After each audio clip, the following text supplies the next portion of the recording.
I come alive on this 30th of April to the people of Papua New Guinea, and I make this special appeal to the citizens of this country to be united in our fight against corruption in order to take back Papua New Guinea.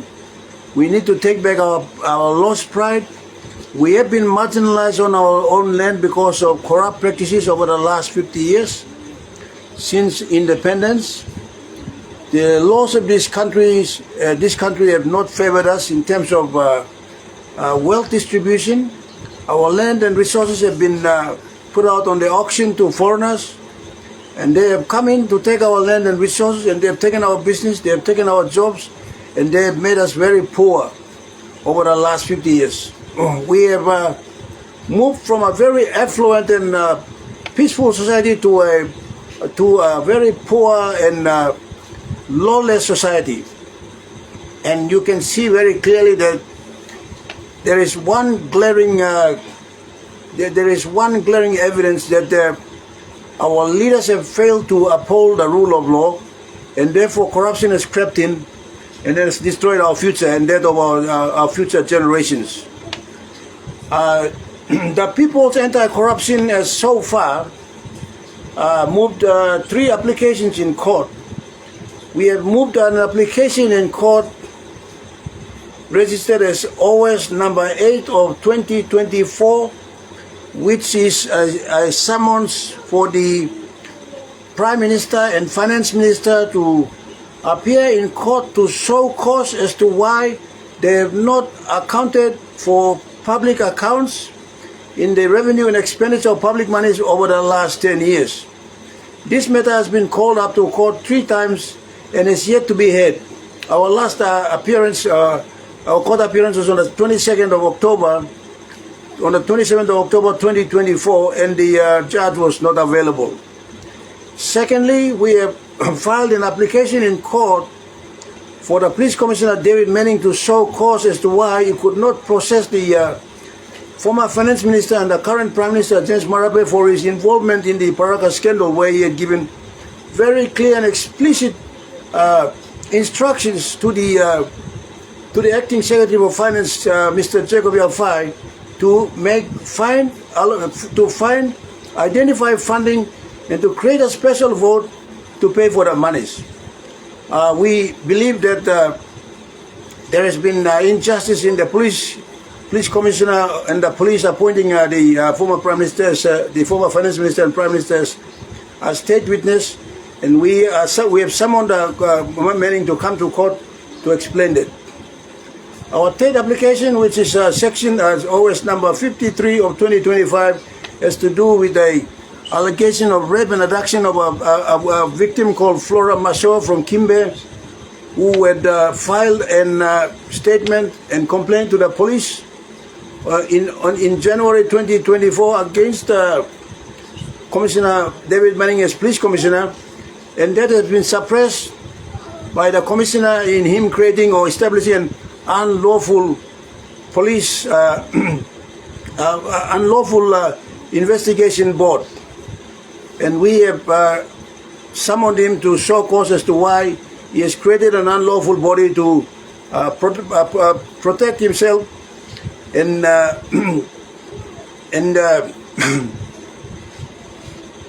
undermine the rule of law in this country. Now, we have seen so much of corruption in high-profile cases, and also we come to believe and accept that the judiciary, which is supposed to be the pillar of democracy and justice, is not doing what it is supposed to do. And we at this moment we are very concerned about the decline of the rule of law, and we believe that there needs to be much more action from the society as a whole. So therefore, I am now calling on the people of Papua New Guinea to join the People's Anti-Corruption Movement in doing a wheelbarrow push in every village, every town, every center, every community, every street to make sure that we raise the money we can to get the legal, to afford the legal fees to test the perpetrators of corruption in the court of law. At the moment, the People's Anti-Corruption Movement is struggling with taking these matters to court because we don't have the financial support. And we are not going to get any support from anybody because the system is absorbed in corruption. So today I'm appealing to all Papua New Guineans across the country, from Vanimo to Samarai, and from Manus to Daru Island, to take this Wednesday, the 7th of May, as a day of national reconciliation with the rule of law. And we are asking you all to contribute whatever little you can contribute, from 10 toya, 20 toya, 50 toya, or 1 kina, that we can collect together and make something out of it in bringing our leaders to account for to the rule of law. As we have seen in the last few weeks and months, 89 members of the parliament have gathered together and made the government of Papua New Guinea a one-party government. Parliament has got no opposition, and they have unanimously agreed that the Prime Minister, Judge Marabe, will continue to perform as Prime Minister until 2027. And that is fine. They are lawmakers, and that we should not question their wisdom. But beneath that, we are questioning the transparency and accountability of public finances. And reports from the Ombudsman Commission and the Office of the Auditor General have shown that there were 91 members of parliament who have not acquitted the public finances. So you can see that obviously you can safely deduce that these people who have turned out to be criminals, who will not account for public finances, and they are supporting themselves to stay in power as long as they can. So I am appealing to all Papuans right across the country to hold our leaders and bureaucrats and law enforcement agencies to be held accountable to the rule of law.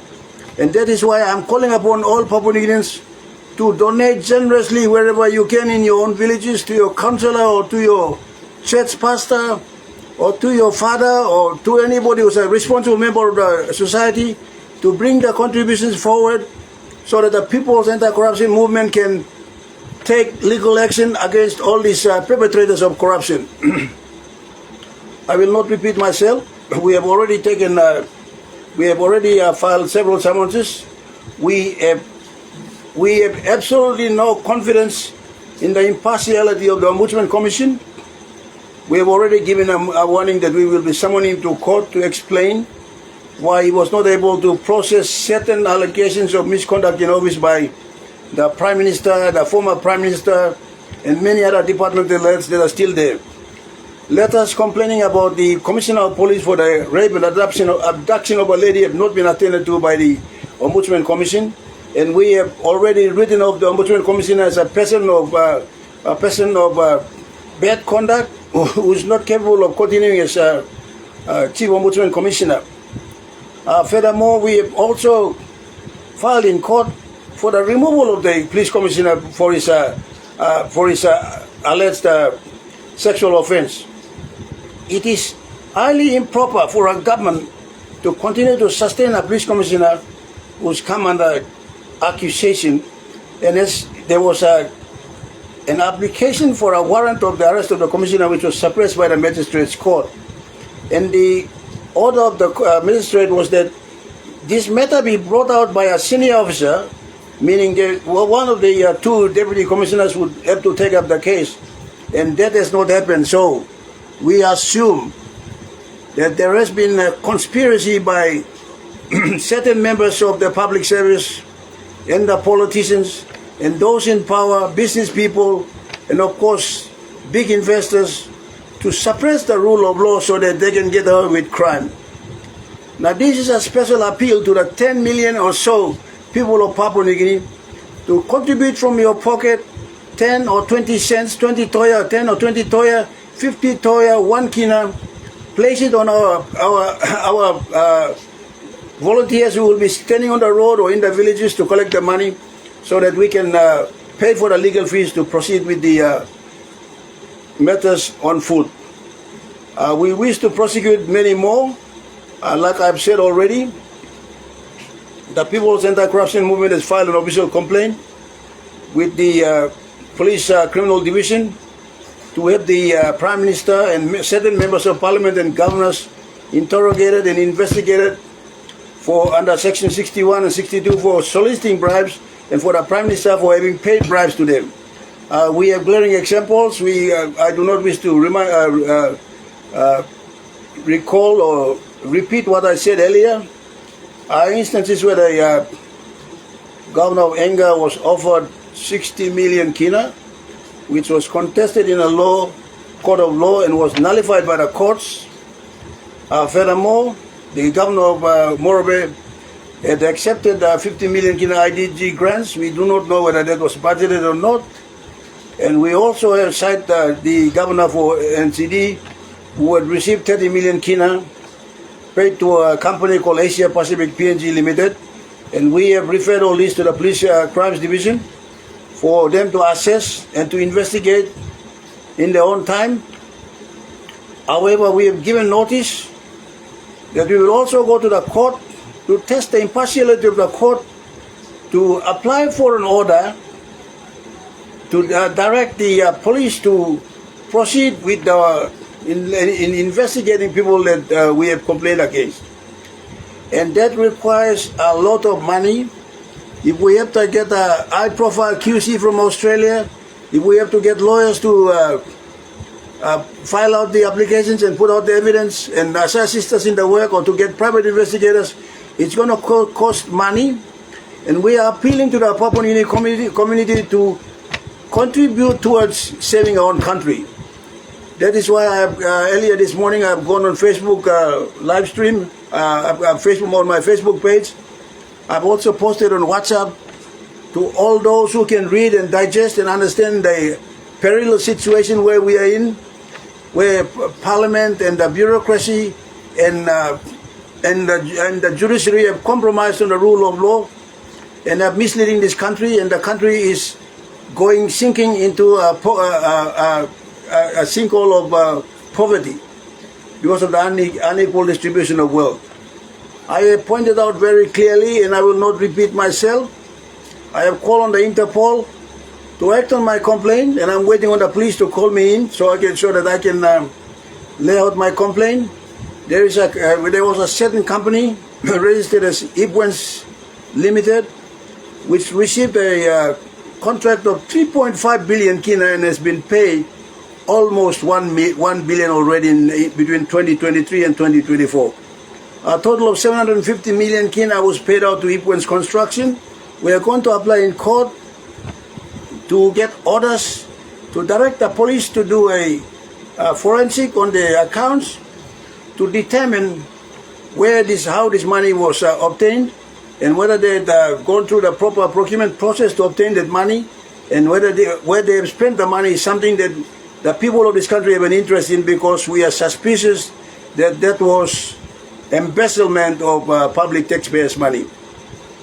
With that, I appeal to all our followers right throughout the country, and I appeal to the youths. Today we have witnessed, we have seen what the University of Papua New Guinea can do and produce. They produce more than 200 lawyers who have just graduated today, and we congratulate you. And we ask all these young lawyers to go out and cut the teeth and assist us to restore the rule of law. On Wednesday, we're asking you to step up as future leaders of this country and as officers of the law, to go out join us in the Wheelbarrow push to do something for our country. We've got to save our country and build our country to we can say that we are good citizens. All good citizens are heads to walk out on the street and assist in the Wheelbarrow push. If you are busy doing other things, you can always drop a 10 toya or 20 toya to anybody who's walking along the road with wheelbarrows and whatever, to raise the money for us to fight corruption. This exercise is to fight corruption and all the perpetrators of corruption, so that we can restore the rule of law for once. We have seen that democracy doesn't work. Even the local level government councils are now on. There is no biometric system, and the government has been repeatedly saying that we can't have the biometric system when we know that we have the state-of-the-art technology. It is not so hard to use technology to get a proper process of electing officials. So the corruption is prevalent, and there's no way around. You can't trust anybody. All the political parties, including Pangu Party, which is the oldest party, has been the cause of the country's ruin. And we want to fix that ruin by amassing and uniting as a force so that we can stand together. Otherwise, our country is sold out and we are going to be slaves in our own country. And we don't want that to happen. So on Wednesday, I will be asking to go on the radio stations, and I'm appealing to the whole country to go out and do a wheelbarrow push to contribute money in your little community so that we all can stand together in the fight against corruption. With that, I thank you all for listening in and watching me today. Spread the message around. Pass my speech, my live broadcast to your friends, and create the awareness in every community, in every tribe, in every clan in this country. We do not trust our leaders anymore. You have seen how 89 grown-up people have pledged their loyalty to a man who is proven that he's incompetent to run this country. And we are very suspicious to why they have done that, and we'll have to resort to the law to investigate them and to find out why they have done what they have done. Thank you for watching me today. Thank you. You have a nice day. Thank you, Kua. Thank you.